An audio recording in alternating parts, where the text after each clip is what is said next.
శ్రీరామం శ్రీరామం జగమంతా రామమయం మనసంతా రామజపం.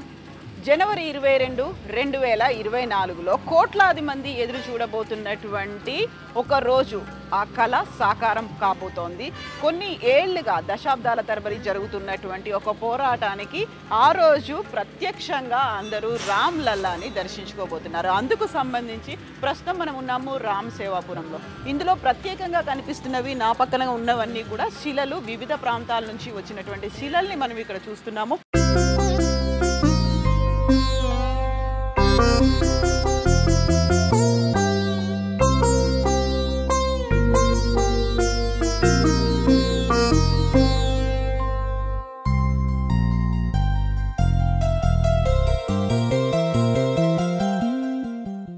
ఇక్కడ కనిపిస్తుంది నేపాల్ నుంచి వచ్చినటువంటి శిల. సో ఇక్కడ రామచంద్ర ప్రభుకి సంబంధించి విగ్రహ ఏర్పాటులో ఏ శిలను ఉపయోగిస్తారు? గ్రానైట్ని ఉపయోగిస్తారా, లేకుంటే బ్లాక్ స్టోన్తో ఉన్నదాన్ని ఉపయోగిస్తారా? ఇక్కడ నేపాల్ నుంచి వచ్చింది అంటే అక్కడ సీతామయ్య జన్మించినటువంటి స్థలం కాబట్టి అక్కడి నుంచి కూడా రాముల వారి విగ్రహాన్ని తయారు చేయడానికి ఈ శిల ఏమైనా ఉపయోగపడుతుందేమో అని పంపించారు. ఆ శిలని మనం ఇక్కడ చూస్తున్నాము. ఇక్కడ ఉన్నటువంటి శిలలు అన్నీ కూడా ప్రత్యేకంగా రాముడిని తయారు చేయించడానికి ఉపయోగపడేలా అక్కడి నుంచి వచ్చినటువంటి శిలలు. ఇంకా మనకి నేపాల్ నుంచి వచ్చిన శిలతో పాటుగా రాజస్థాన్ నుంచి వచ్చినటువంటి శిలను కూడా మనం చూస్తున్నాము. గలేశ్వర్ ధామ్ దగ్గర నుంచి వచ్చినటువంటి ఆ శిలతో పాటుగా అండ్ ఇక్కడ రాజస్థాన్ నుంచి వచ్చినటువంటి శిలలు. రాజస్థాన్ సే ఆయి 3 శిలాయ, ఇక్కడ 3 రకాల శిలలు కనిపిస్తున్నాయి. ఈ 3 రాజస్థాన్ నుంచి వచ్చినటువంటి ఈ 3 శిలలు. సో గ్రానైట్ ఉంది అండ్ పింక్ గ్రానైట్ ఉంది. గ్రానైట్కి సంబంధించి ఏది సెలెక్ట్ చేస్తారు? ఓవరాల్గా అయితే ఇక్కడ రామ్ లల్లా విగ్రహ ప్రాణ ప్రతిష్ఠ జరగబోతుంది జనవరి 22న.